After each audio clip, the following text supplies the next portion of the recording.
Bienvenue au 7e congrès de l'Association des hautes juridictions de cassation des pays ayant en partage l'usage du français, l'AJUCAF.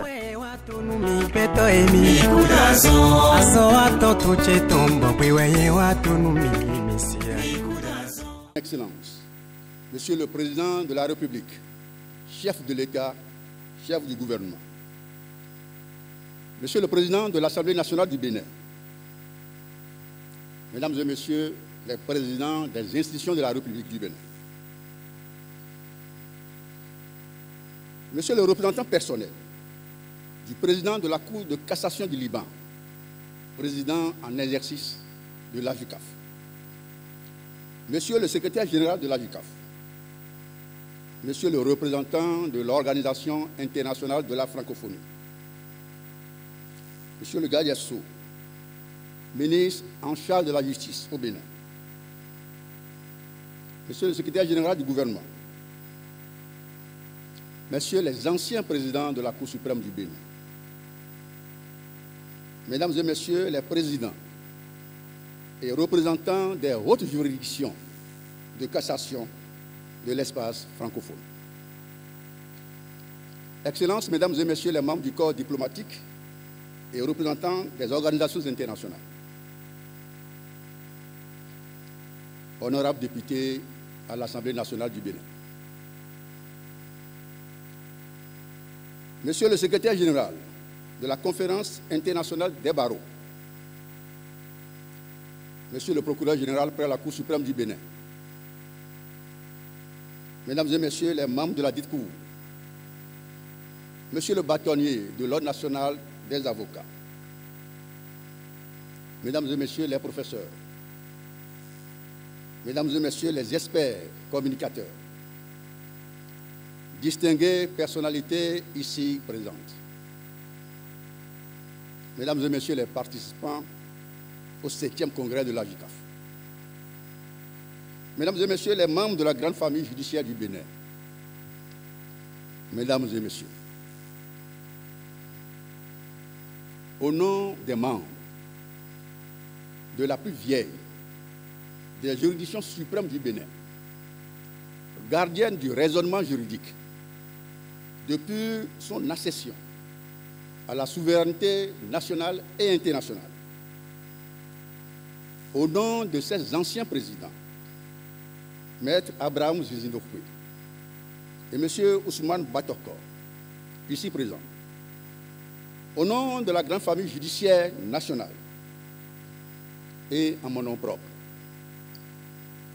je souhaite à vous tous ici rassemblés la chaleureuse bienvenue à cette cérémonie solennelle d'ouverture des travaux du 7e congrès de l'Association des hautes juridictions de cassation des pays ayant en partage l'usage du français, AJUCAF.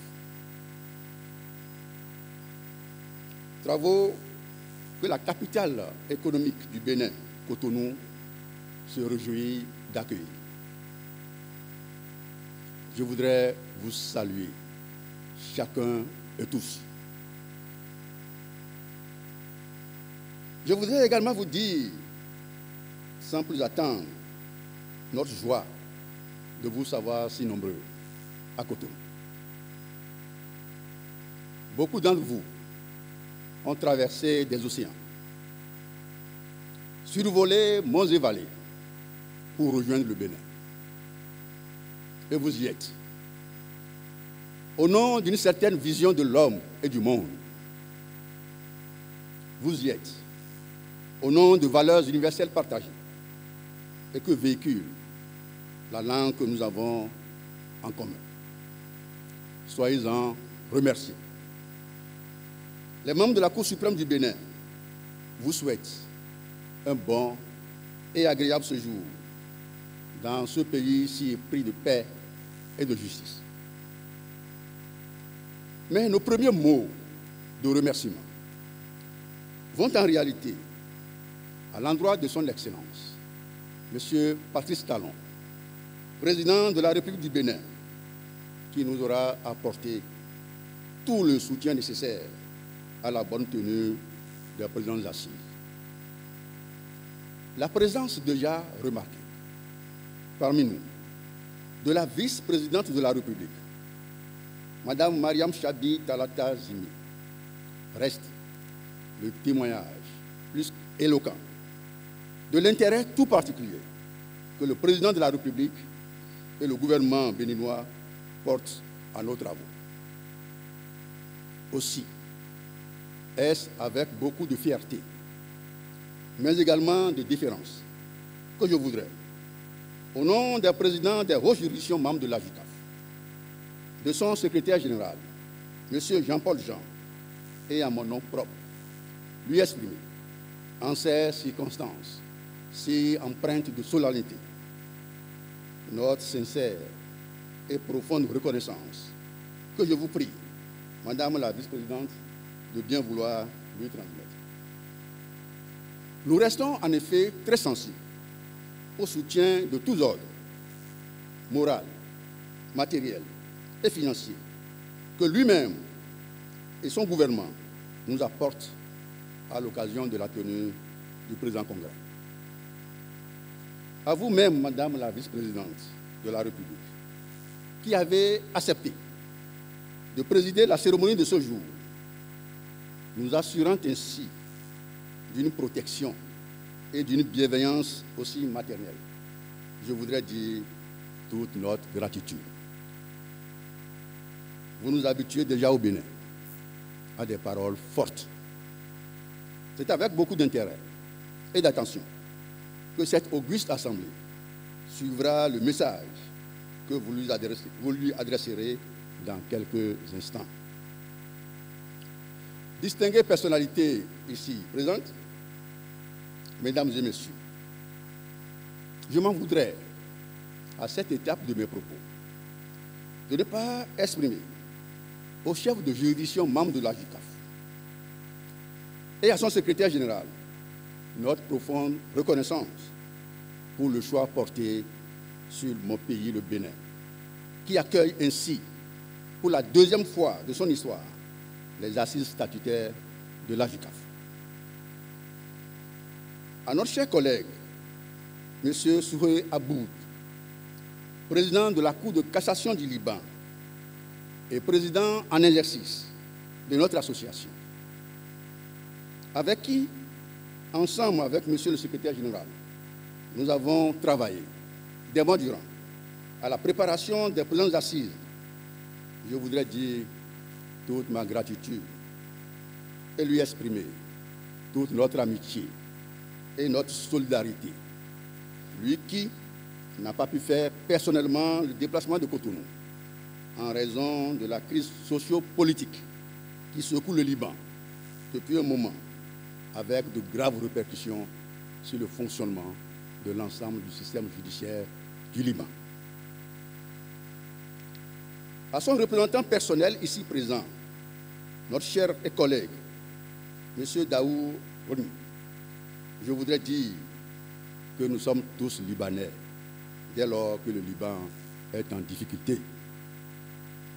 Qu'il soit assuré de notre soutien à l'ensemble de la communauté judiciaire de ce pays si cher à nos cœurs. Mesdames et Messieurs les chefs de juridiction et membres des délégations ici présents, vous êtes venus de tous les continents, confortant ainsi le choix porté sur le Bénin et sur sa Cour suprême. Vous êtes venus aussi de l'Organisation internationale de la francophonie, dont je salue le représentant, mais également deux de ces figures emblématiques que l'on ne présente plus, Mme Christine Dessouche et M. Michel Carrier. Merci de votre inestimable soutien. Nous sommes sensibles à l'intérêt ainsi porté aux assises de Cotonou, qui se veulent celles de la maturité de notre association plus de 20 ans après sa création. Parce qu'elle est un creuset de coopération et d'intégration juridique et judiciaire à l'échelle de tout l'espace francophone.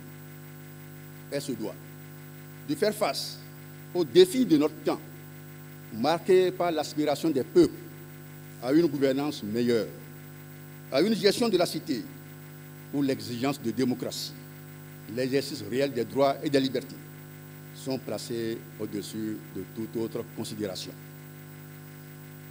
La justice y est reléguée à la périphérie du système politique, comme l'a si bien écrit le professeur Fabrice Ourkebi, ici présent, est aujourd'hui au cœur du débat démocratique dans l'espace francophone. Les hautes juridictions de cassation qui en sont au sommet, elles qui jouent un rôle de clarification, d'unification et d'unification ou d'uniformisation de la jurisprudence, appelées à faire autorité, se doivent de nourrir et de vivifier l'état de droit en garantissant la nécessaire confiance du citoyen en sa justice. Le thème du congrès de Cotonou, la motivation des décisions des cours suprêmes judiciaires, dit le droit et être compris, est en cela heureux. Il est heureux parce qu'il se suffit à lui tout seul pour évoquer la problématique dont il est porteur. Il est heureux parce qu'il répond à une exigence démocratique, à une exigence de l'état de droit. La décision du juge doit être en effet le fruit d'un processus rationnel afin non seulement d'éviter l'arbitraire, mais également de la rendre accessible de compréhension aux plaideurs. Comme l'a écrit Lord Ewart depuis bientôt un siècle, je cite, « Il n'est pas seulement important, mais il est d'une importance fondamentale que la justice soit rendue, mais qu'elle soit visiblement et indubitablement rendue. » Fin de citation. La motivation de la décision participe de la démocratie prétorienne qui doit caractériser les cours et tribunaux. Il n'existe pas de démocratie qui ne soit soutenue par la lisibilité et l'accessibilité des décisions du juge qui assure, on ne le dira jamais assez, le règne du droit. La motivation des décisions des hautes juridictions se justifie aussi par leur destination, car au-delà des parties au procès, cette décision intéresse tant le pouvoir législatif que le pouvoir exécutif, de même que le juge du fond, de même que les universitaires et chercheurs qui nourrissent la doctrine, source incontestable du droit. Mesdames et messieurs les participants, notre héritage commun du droit romano-germanique doit, au-delà de nos diversités sociologiques et culturelles, nous servir d'outils, de repères fédérateurs de nos pratiques judiciaires. Nous nous devons, à l'aune des principes qui gouvernent le procès équitable, de le valoriser lorsqu'on sait aujourd'hui la dimension nouvelle que prend le procès avec l'implication du droit comparé et l'interaction croissante entre notre tradition juridique, le droit romano-germanique et la common law. Mesdames et messieurs, je reste persuadé, vu la qualité de l'aréopage composé aussi bien de praticiens que de théoriciens du droit, prend part au présent concret, qu'ensemble, nous relèverons le défi de l'atteinte des objectifs assignés à nos travaux. Le Bénin se réjouirait en tout cas de voir notre association écrire à Cotonou une nouvelle page de son histoire sur les chemins escarpés de l'édification dans l'espace francophone d'une justice forte, efficace et mise au diapason des exigences de l'état de droit. Mesdames et messieurs, je ne saurais mettre un terme à mon propos sans exprimer ma satisfaction et mes remerciements à l'équipe du secrétariat général de notre association qui, depuis Paris, nous aura énormément appuyés dans la préparation de la présente rencontre. J'adresse également ma reconnaissance au comité d'organisation composé, outre de membres de la Cour suprême du Bénin, des représentants des ministères de la Justice, des Affaires étrangères, de l'économie et des finances, du tourisme, de la santé et de l'économie numérique. Ce comité en charge de la bonne tenue de nos réunions vous présente d'ores et déjà ses regrets pour les désagréments éventuels que certains parmi vous auraient déjà subis. Il s'engage dans tous les cas à prendre toutes les dispositions nécessaires pour rendre tout à la fois agréable et utile votre séjour en cette terre libre et hospitalière du Bénin. Vive la justice au soutien de l'État de droit. Vive la JICAF. Plein succès à nos travaux. Je vous remercie.